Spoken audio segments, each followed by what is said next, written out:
And I really found it eye-opening how many people were completely unaware of this benefit, that they could get incontinence supplies at no cost to them under their Medicaid benefit.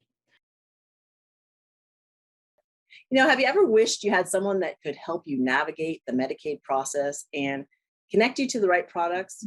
Hi, I'm Shantae. Welcome to Parenting Special Needs Live. Well, today you are in luck because Janet Firestone is here to share 5 basic things all parents need to know about Medicaid, plus 3 secret tips. Janet Firestone is the National Medicaid Account Executive for Tranquility Incontinence products.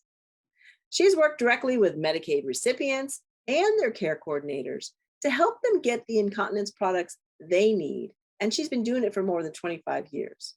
Today, Janet is here to help us lay out the basics and share the tips she's learned to help parents understand the Medicaid process, benefits, and coverage.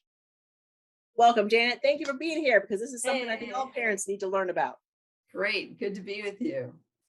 So can you share can you outline the basics of Medicaid for us? Because Sure. I think that's important for parents starting out, or, maybe some parents don't know it that are even in it. Yeah. And, maybe I'll just share a little bit about my background and how I got to this place, right? So I kind of had like a unique journey that has kind of helped me understand and how to navigate the whole Medicaid incontinence benefit. So years ago, I worked in home health care, and I provided care coordination of clients who needed incontinence supplies under their state Medicaid benefit. And I really found it eye-opening how many people were completely unaware of this benefit, that they could get incontinence supplies at no cost to them under their Medicaid benefit. So that led me to working kind of on the DME medical supply side, where we assisted case managers and families and caregivers and individuals with getting those high performance incontinence supplies under their state Medicaid benefit. I got a question. What's DME? That's a durable medical equipment. So that's actually in one of my tips a little later on. All right, sorry. So, yeah, no worries. So then kind of what happened was, as you mentioned in the introduction, I now work at Tranquility. We're a USA manufacturer of high performance incontinence products. So I guess I have a really unique understanding in how products are manufactured, how DMEs get the products and bill Medicaid, and then of course, how the individual qualifies. So, with that being said, let's go through some tips, okay? Please. So I thought maybe we'd talk about like 5 general tips. So first of all, tip 1, what is Medicaid, right? So Medicaid is a government program that provides health insurance for over 76 million Americans. So that coverage could be individuals with disabilities, low-income seniors, maybe low-income families. And then people often confuse Medicaid and Medicare. So a simple way to think about it is Medicaid is the state program, Medicare is the federal program.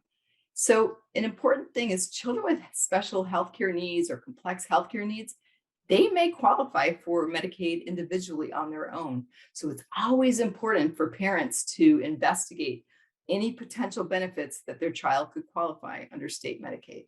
So tip number 2. So does Medicaid cover incontinence products? So the short answer to that is yes, in most states, right? So Medicaid benefits typically cover incontinence products for children with complex healthcare needs, or seniors or disabled adults. And each state will have like a specific set of criteria, and they'll have qualifying diagnoses. So most of the Medicaid incontinence benefits will begin at let's just say age 3 or 4. So if you have a healthy, active child who's learning how to potty train, and you're going to the grocery store and you're buying products for them, they're typically potty trained around 18 months, maybe up to 3 years. So the states really kind of seem to recognize that. And so the benefit usually starts at age 3 or 4, because what they're seeing is if a child's still wearing products, let's just say at maybe age 3 or 4, there's probably some type of cognitive or physical disability that's going on. And so they would need products. And so that's the age they become eligible for. So if your child's already on Medicaid and they have a qualifying diagnosis and they turn age 3 or 4, check with your state, because that may become the year that they become eligible. And then tip 3, how do parents know what incontinence products to order? So many of the parents I work with, they'll say, well, I, just need diapers or I need pull-ons.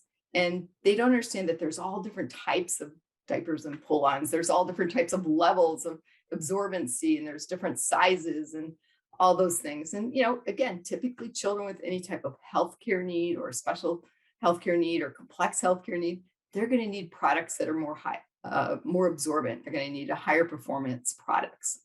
And then you have products that parents are usually not even aware of, things like booster pads.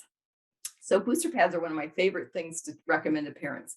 It's a little insert pad. It's a flow through pad. A lot of parents call them diaper doublers. They boost the absorbency of the diaper or the pull-on. And then those are products that are typically covered by Medicaid. And booster pads are great for like overnight use. Kids that have complex healthcare needs, they might have really heavy bed, soaking through incontinence at night. So they need that higher performance products. And we all know as parents that we just talked about is, getting that uninterrupted night of sleep is great for the parent and the child, right? And then there's things like maybe underpads. Underpads are a wonderful thing for like protecting the bedding or reducing changing linen. And again, those are types of products that could be covered under a Medicaid incontinence benefit. So I always encourage parents, talk to your supplier, understand what your state allows and what kind of products that your child may be eligible for so that you can get everything that would help you in their care. I get parents who say, well, I'm just getting diapers or I'm just getting pull-ons, but I'm going to the store and I'm buying the underpads and I'm buying the booster pads. And I'm like, well, did you ask the supplier? Because maybe you qualify for those things, right? So you know about it in order to ask though, right? Yeah, exactly. So it's so important to just ask, what are all the things that I can get? And explain to me the different types, and they will. So tip 4. So what is the first step to receiving the Medicaid incontinence benefit? So once your child's on a Medicaid plan, you want to talk to your physician and get a prescription. I have parents who call me all the time and go, okay, my physician just gave me a prescription, and now what do I do with it? So basically what you're going to do is that's where it all begins. You're going to start working with your Medicaid insurance plan. You're going to start working with your physician, and then you're going to start working with your supplier so that you understand the criteria in your state and all that is needed. So as I mentioned, each state might have unique criteria. It could be, one state says, well, we only need a prescription from the doctor with a qualifying diagnosis. And one state might say, well, we need a prior authorization. And the other state might need a letter of medical necessity. Again, that's why it's so important to have a really good relationship with your supplier. And then tip 5, how do I work with the Medicaid incontinence supplier? So as you asked me earlier, so there's many types of Medicaid incontinence supplier. Something called a DME, which stands for Durable Medical Equipment, or HME, Home Medical Equipment. So these companies might offer a full range of like medical supplies and medical equipment, or then there's companies who just focus on incontinence supplies, and they'll specifically help you with the different types of incontinence supplies too. And then of course, sometimes pharmacies or drugstores will help parents navigate that benefit and get those incontinence supplies they need. But whatever type of incontinence supply provider that you choose, you want to make sure that you have a really good relationship with them, that you want them to really be helpful to you, and so that they help you navigate the process. They're going to help you get the documentation that your state requires. They're going to help you talk to your physician so that you can get all meet all the criteria that's established by your state. And then, of course, again, children with complex healthcare, these parents have so much to deal with. They're going to be going to special doctors. They're going to be going to special therapies. Sometimes they go to special schools. There's all these things in their daily world. So they want that company that's going to take charge, help them understand the benefit, help them navigate the process, explain to them all the types of products that might be available to them. And that is so important. So those are my 5 main tips. I have a question on one of those. I want to ask, because I just want to make sure, I want to clarify a couple of things. So, okay. So let's say, for example, my daughter has an issue, and I go to the doctor and he gives me a prescription for diapers. Now, let's say my daughter's older. So I have an older daughter that now is having an issue. So she's past 3. So who do I call first? Like with that prescription, what first call do I make? Okay. So if she has Medicaid and she's got a prescription from the doctor, you want to call a Medicaid, like a DME supplier, a medical equipment supplier, or a pharmacy or a drugstore. And you want to say, I have a prescription from my daughter's doctor, and he's recommending that we get, pull-ups or briefs or whatever it is that that doctor's recommending. Okay. And she has a qualifying diagnosis of whatever that might be. And so that kind of begins the process. Okay, that's what I heard you say it, but I couldn't quite grasp. Right. Okay, I could take it. And then there's some parents who they've actually figured out what product works best for them along the journey before the child becomes eligible. And So they they say, gotta go I with only that want that. I want that product. Got So ya. that's where we recommend, look on the package, call that manufacturer, and they'll help you find the supplier. Awesome. See, that's a great tip. Look on the Yeah. package and see who the manufacturer is. Okay, awesome. Yep. Yeah. Yep. So Wow. again, so the few little bonus tips like we talked about would be like, find the right incontinence supplier. I mean, that can be a game changer.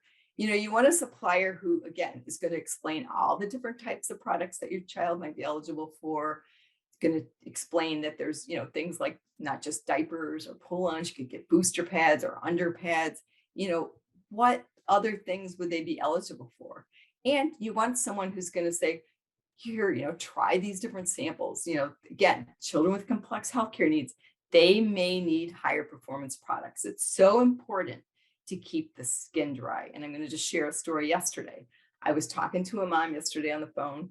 The child had cerebral palsy, and she was very upset because they had skin breakdown, and she had just been put on antibiotics. And where they determined was the product that they were using was really not absorbing the high level of incontinence that she had. So it was like she was soaking through the product, and there was all sorts of, issues that they were dealing with that were kind of like those things that you don't see. It's like you have a wet product, now you have wet skin, now you have an infection, you have skin breakdown, you're now on antibiotics. There's all these underlying things that occur that, just by having a better performing product. So we encourage people, talk about the different types of products, talk to your supplier, like, what are the sizes? What are the types? What are the, additional things like booster pads and those types of things? So I can't emphasize the importance of really understanding all the product options. Don't just settle for, hey, here's some diapers or here's some pull-ups and, that's it. Like, talk about everything that you might qualify for.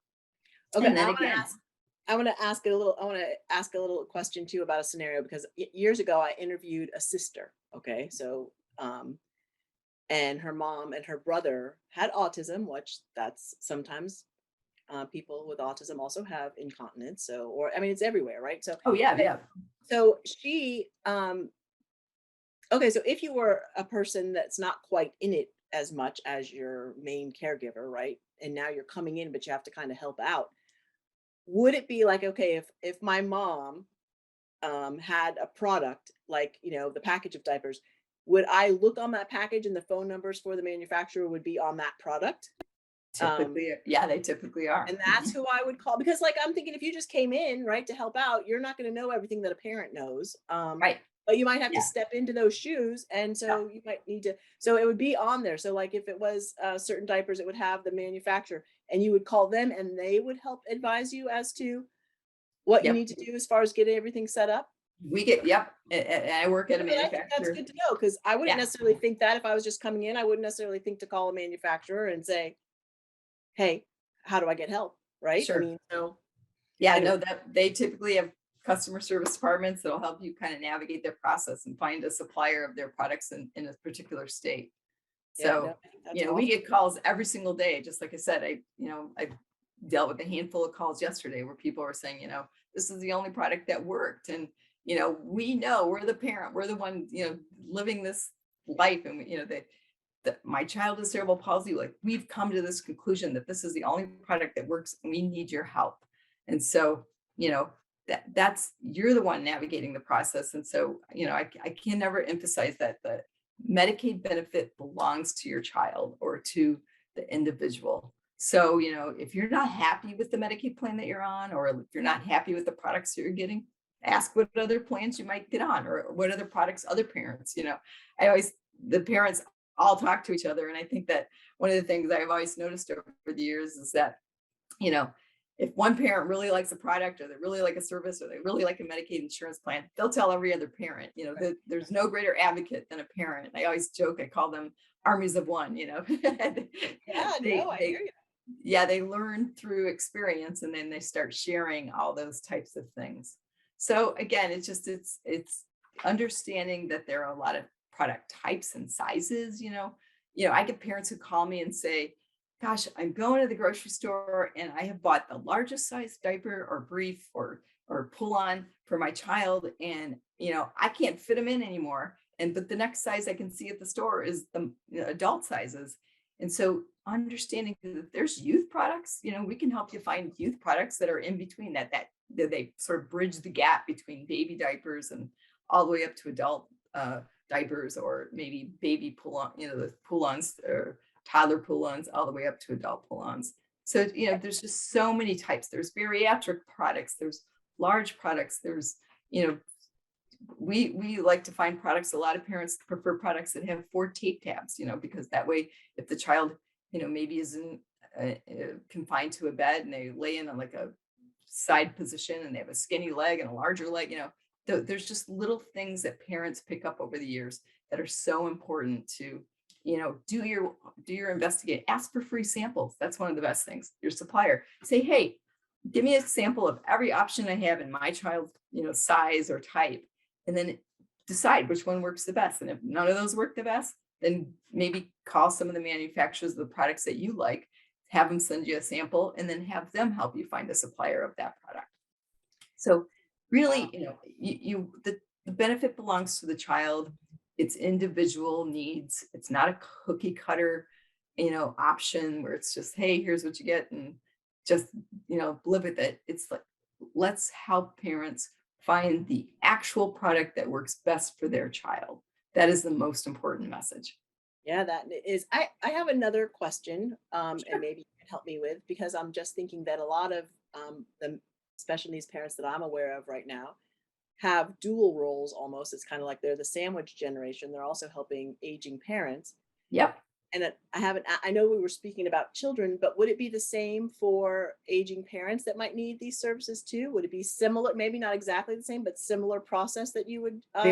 Very similar process, and then in some states, maybe there isn't the coverage for like adults or seniors, but then again, there's a lot of programs that are called like waiver programs. And some of those waiver programs, we hear people say, well, my child or my parent got their incontinence supplies under Medicaid, but then waiver helped us pay for things like wipes that, we were going to the store and buying just one little extra thing that, the waiver might help us with. Or there's swim products for youth and adults. You can't, find those in a grocery store. So swim products for a youth and adult that might be covered by a waiver, so they can go to a special summer camp, or they can go to their therapies and things like that. So yes, it's the same. Now, is that something you guys might advise too? Like if someone called you, is that something like you might say, hey, you need to sign up for this waiver in order to get access to this? Is that something that well, I think as a manufacturer, there's so many different waivers. So that's where, working closely, like if you work with your local